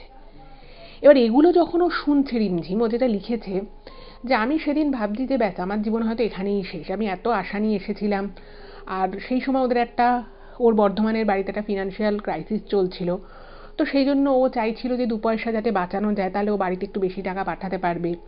তো সব কিছু মিলিয়েই ওর জীবনের একটা অন্যতম একটা সময় ও অতিবাহিত করছিল, ভেবেছিল যে ও মুম্বাইতে আসবে, সেখানে এসে ভালো কাজকর্ম করবে, নাম ডাক হবে। কিন্তু ওটা ঠাকুরকে বলছে, ঠাকুর আমি এমন কি পাপ করলাম যে আজকে আমাকে এরকম দিন দেখতে হচ্ছে, আমার শরীরে কি হলো? এবং ও বুঝতে পারছে যে এই ঘটনাটা অনেকক্ষণ হয়েছে ঘটেছে, এটা হয়তো পরের দিন হয়ে গেছে। এবার পরের দিন ওর কাজে যাওয়ার ছিল, এবার ওর সব কিছু মনে হচ্ছে, কিন্তু ওর ফোন ভেঙে গেছে, ফোনে কোনো কাজ হচ্ছে না, আর ওর শরীরেও জোর নেই যে ও ফোনটাকে দেখবে, বা ওর ওর ওর ব্যাগে আরেকটা একটা স্পেয়ার ফোন ছিল, সেই ফোনটা ও রিচার্জ খুব একটা করতো না, মানে মাঝে মধ্যে হয়তো রিচার্জ করতো, কিন্তু সেই ফোনটা ওর একটা মানে ওই ফোনে যে নাম্বারটা ছিল সেটা ওর কোনো একটা ব্যাংকে দেয়া ছিল। এবার যেহেতু ওই নাম্বারটার ওটিপি আসতো, তো মাঝে মধ্যে ও ছোটোখাটো একটা রিচার্জ করতো, এবং সেটা একটা ছোট ফিচার ফোন ছিল। তো ভাবছি যে আমি অ্যাটলিস্ট সেই ফোন থেকে একটা মেসেজ তো করতে পারতাম, কিন্তু শরীরে জোর নেই। এবং ও বুঝতে পারছে যে ওর নামে নানান কথাবার্তা বলা হচ্ছে, ওকে ওর মানে ওর ক্ষতি করার প্ল্যানিং হচ্ছে রীতিমতো। কিন্তু তখন ওর এমনই শারীরিক অবস্থা, ওর পক্ষে কোনো প্রতিবাদ জানানো পসিবল নয়। এইবারে ওকে এর মধ্যে 2বার জলের সাথে কিছু একটা খাওয়ানো হয়, যেটা খেতে কিছুটা জুস টাইপের ছিল, মানে ফ্রুট জুস টাইপের ওর লেগেছিল, কিন্তু সেটা যে এক্স্যাক্ট কী ছিল সেটা কিন্তু ও জানে না। আর 2বার ওকে ছোট ছোট 2টো বিস্কুটের প্যাকেট দিয়েছিল খেতে। এবং এর মাঝখানে দিন চলে যাচ্ছে না রাত চলে যাচ্ছে, না দিন রাত উভয়ই চলে যাচ্ছে, ও না কিছু বুঝতে পারতো না। এবং মাঝে মধ্যে ও এরকম 2-3বার করে ওরকম বাথরুমের দিকেও গেছিল, এবং এইটুকুই শুধুমাত্র ওর মনে আছে। এবং প্রত্যেকটা মুহূর্তে ওর মনে হতো যে এবার মানে ওর জীবন হয়তো শেষ হয়ে যাবে, এবার হয়তো আর জীবনে কিছু নতুন করে হওয়ার নেই। এবং ও যত মানে চেষ্টা করছে নিজেকে মানে একটু সুস্থ করার, বা নিজেকে একটু ধাতস্থ করার, কিন্তু প্রত্যেকবার ওর মনে হচ্ছে ওর শরীরে প্রচণ্ড ব্যথা, ওর মাথা ঘুরছে, ওর কিছু মনে রাখতে পারছে না, মানে খুব বীভৎস একটা সময়ও কাটিয়েছে। এবং ও মনে মনে না ভগবানকে ডাকছে, ভাবছে যে ভগবান আমি, আমার পরিবার, আমার মা বাবা সবাই আছে, আমি কাউকে কিচ্ছু জানাতে পারছি না, আমি এরকম একটা কন্ডিশনে পড়ে গেলাম, কি করবো এবার আমি, আমার তো কিছু করার নেই। মানে এইটাও ঠাকুরকে বলছে, মানে মনে মনে হয়তো বলছে, কিন্তু ওর কোনো অভিব্যক্তি কাজ করছে না। এবার এইরকম সময় আপনারা বুঝতেই পারছেন ওর স্টুডিওতে কাজ রয়েছে, এবং ও কিন্তু মানে ওদের কোম্পানির যেটা আর কি পলিসি ছিল যে যদি তোমায় ছুটি নিতে হয় তাহলে তোমাকে আগে থেকে বলে রাখতে হবে, কারণ যেহেতু প্রত্যেক দিনই স্টুডিওতে বিভিন্ন শিফটে বিভিন্ন শুটিংয়ের বিভিন্ন শুটিং চলছে বিভিন্ন সিরিয়ালের জন্য বা কোনো অনুষ্ঠানের জন্য, তো সেই জন্য সবসময় কিন্তু মেকআপ আর্টিস্টদেরকে অ্যাভেলেবেল থাকতে হয়। এবার কোনো দিন কোনো কারণে যদি কোনো মেকআপ আর্টিস্ট সেদিন থাকতে না পারে, আগে থেকে যদি কেউ ছুটিটা অ্যাপ্লাই করে দেয়, তাহলে তার বদলে অন্য সেই জায়গায় অন্য কাউকে দেওয়া হয়। এবার ওর ফোন খারাপ, মানে কেউ যদি ওকে ফোনও করে অফিস থেকে, কেউ জানতেও মানে কেউ ওর সাথে যোগাযোগ করতে পারবে না। এবার ওই যে বললাম যে ওর এমনই একটা ঘোরের মধ্যে চলে গেছে, ও না বুঝতেও পারছে না যে অ্যাকচুয়ালি কতটা টাইম মানে মানে কতটা টাইম অতিবাহিত হয়েছে সেটাই ও বুঝতে পারছে না। এবারে কি হলো, ও যখন এরকমভাবে রয়েছে এবং ও বুঝতে পারছে ওর প্রচণ্ড কষ্ট হচ্ছে, এবং ওই মেয়ে দুটো মাঝে মধ্যেই ওকে মানে বিভিন্ন রকমভাবে ওর মাথা ঘুরিয়ে দিচ্ছে, মাথাটাকে কীরকম করে ঘুরিয়ে দিচ্ছে, ওর কপালে একটা সিঁদুর জাতীয় কিছু লেপে দিয়েছে, এবং ওর সামনে কিছু একটা এমন রাখা রয়েছে যেটা থেকে বিশ্রী দুর্গন্ধ বেরোচ্ছে, সেটাও বুঝতে পারছে, কিন্তু মানে মাঝে মধ্যে চোখটাও ঘোলা দেখছে। আর ওরকম ছোট ছোট ছোট যে প্রাণীদের যে হাড় জাতীয় কিছু, যেটা ওই সিঁদুর মাখানো ছিল, সেরকম কিছু ওর সামনে রাখা রয়েছে। এইবারে হঠাৎ করেই একটা ঘটনা ঘটে। সেটা হচ্ছে যে ওই ফ্ল্যাটে একটা ডোরবেল বাজে। এবার ডোরবেলটা যখন বেজেছে ওর কিন্তু কানে গেছে রিমঝিমের, কিন্তু রিমঝিমের তখন অবস্থা খারাপ। এবার রিমঝিম তো আর উঠতে পারছে না। এবার ও ও দেখছে যে ওই মেয়ে দুটোর মধ্যে একটা মেয়ে গিয়ে দরজাটা খুলেছে, এবং দরজাটা খোলার পরেই যে ভয়েসটা ও পায় সেটা শুনে রিমঝিমের সারা শরীরে মনে হলো যেন এক ফোঁটা হলেও জোর পেল। সেই ভয়েসটা কিন্তু আর কারণ নয়, সেই বান্ধবীর, যে বান্ধবীর সাথে ও মুম্বাই এসেছিল, এবং ওর যে বান্ধবীর সাথে ও একসাথে থাকবে বলে ভেবেছিল, বাট মানে সেই সময় যেহেতু দুজনে একসাথে কোনো জায়গায় শিফট করতে পারেনি, সেই বান্ধবীরও গলা পেয়েছে। মানে যেহেতু মানে ওই যে ঘটনাটা ঘটেছে তারপর থেকে দুটো দিন কেটে গেছে, গোটা 2 দিন, এবং সেই 2 দিনে ও কিন্তু ও 2 দিনই ডিউটি ছিল স্টুডিওতে মেকআপ করানোর। ও 2 দিন ডিউটিতে যায়নি, কাউকে ফোন করে জানায়নি। ইভেন ওকে যখন অফিস থেকে ফোন করেছে, ওর কোম্পানি থেকে যখন ফোন করেছে, ওর ফোন সুইচ অফ পেয়েছে। তুই সব কিছু মিলে, যেহেতু ওর বান্ধবী ছিল, তোর বান্ধবীরও ওকে ফোন করেছে, দেখছি যে এরকম তো কখনো হয় না, ও ফোন তো রিসিভ করে। আর হঠাৎ করে কি হলো, তো ও যেই বাড়িতে থাকতো রিমি, সেটা কিন্তু ওর বান্ধবী জানতো।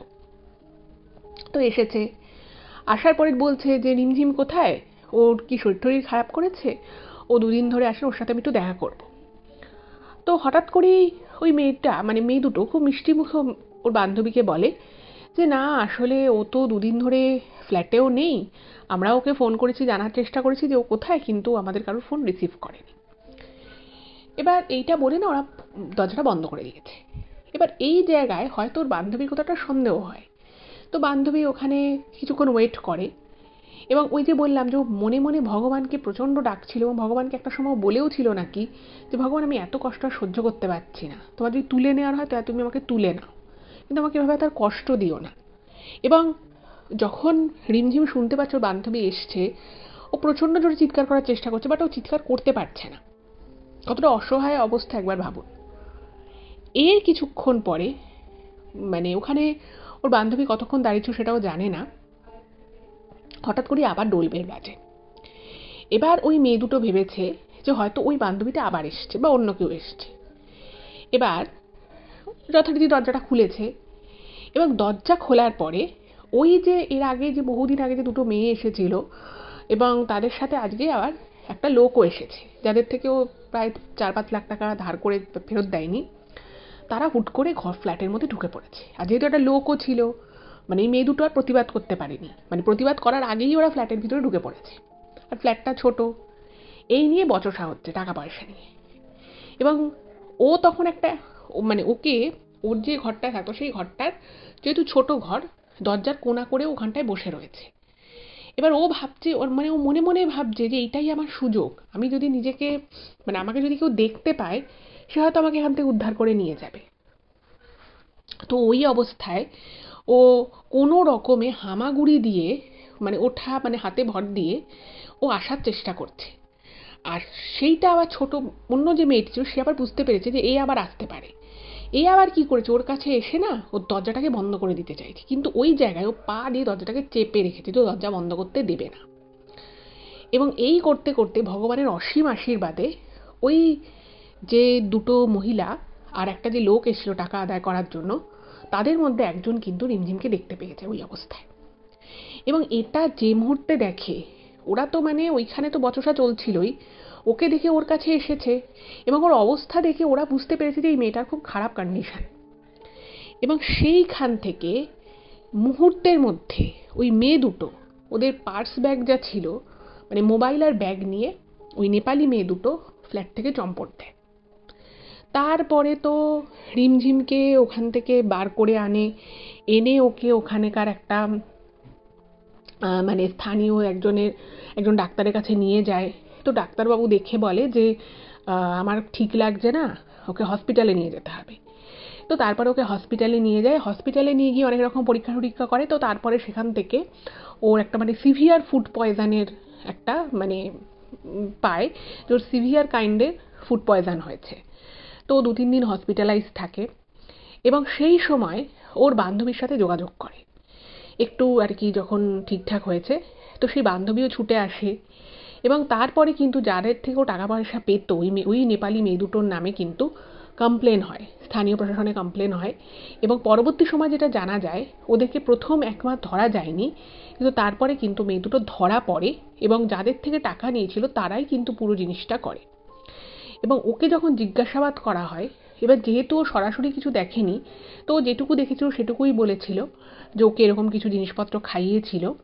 তো পরবর্তী সময়ে ওরা যখন প্রশাসনের আন্ডারে চলে আসে, তখন ওদের থেকে যেটা বোঝা যায় যে অ্যাকচুয়ালি সত্যি মেয়ে দুটো কোনো ঠিকঠাক কাজকর্ম করতো না। ওরা কি করতো, মেয়ে দুটো আগে মডেলিং করতো এবং মডেলিং করার মানে ছোটোখাটো 2-1টা কাজ করার পরে ওরা নিজেরাই একটা মডেলিংয়ের সংস্থা খুলে তোলে, ভুয়ো সংস্থা।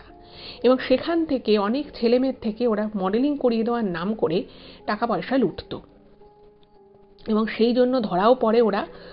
এবং তারপরে ওদের তো যথাযথ আইনি পথে ওদের বিচার এগোয় এবং এর ফলে ওর কিন্তু মানে অনেকটাই শারীরিক ক্ষতি প্রায় হয়ে যাচ্ছিল, কিন্তু ওই যে বলে ভগবান যার মাথার উপরে থাকে তার ক্ষতি করার সাধ্য কারণেই, তো সেই দিক থেকেও বেঁচে যায়। এবং তারপরে ও একটা ছুটি নিয়ে নিজের বর্ধমানের বাড়িতে আসে এবং তারপর আরেকটাই আর কি মুম্বাইতে অন্য একটা স্টুডিওর কাজের জন্য ও কিন্তু সেখানে কাজ শুরু করে। এবং সেই কাজ শুরু করার আগে ও কিন্তু নিজেই, ও আর ওই বান্ধবী নিজেরাই কিন্তু কষ্ট করে আরেকটু দূরে গিয়ে, একটু যাতে কম ভাড়া হয় সেখানে ওরা বাড়ি ভাড়া করে থাকতো। এবং এই যে ভয়ঙ্কর একটা অভিজ্ঞতা ওর হয়েছিল, সেই অভিজ্ঞতাটা কিন্তু ওকে আজও নাড়া দিয়ে যায়। এবং ও যেটা লিখেছে যে কাজের সূত্রে বহু মানুষের সাথে পরিচয় হয়েছে, ও যেমন সিরিয়ালের প্রচুর আর্টিস্টদের মেকআপ করে, তো সেরকমও অনেকের জুনিয়র আর্টিস্ট, সিনিয়র আর্টিস্ট অনেকের থেকেও শুনেছে যে তারাও যখন প্রথম মুম্বাই এসেছিল, তাদেরও কারোর সাথে না কারোর সাথে এরকম অনেক রকমের টুকটাক ঘটনা ঘটেছে। কেউ হয়তো টাকা পয়সা নিয়ে প্রতারণা করেছে, কেউ হয়তো কোনো কাজ পাইয়ে দেবে বলে টাকা নিয়েছে কিন্তু সেই কাজটা পায়নি। তো এরকম ঘটনা কিন্তু মুম্বাইয়ের মতো মায়ানগরীতে, যেখানে মানুষ কেরিয়ার নিয়ে একটা ভালো কিছু এক্সপেক্ট করে, যেখানে মানুষ নিজের স্বপ্ন পূরণ করতে আসে, সেখানে কিন্তু এরকম ঘটনা অনেক ঘটে। অনেক মানুষই কিন্তু এই অন্য মানুষের অ্যাসপিরেশনের সুযোগ নিয়ে তারা কিন্তু ঠকায়। তো এটাই ছিল ঘটনা। কেমন লাগলো অবশ্যই জানাবেন, আর যদি ভালো লাগে প্লিজ চ্যানেলটাকে সাবস্ক্রাইব করবেন আর ভিডিওগুলো একটু ফেসবুক হোয়াটসঅ্যাপের মাধ্যমে শেয়ার করে দিন। ভালো থাকবেন, দেখা হবে আবার পরবর্তী এপিসোডে। নমস্কার।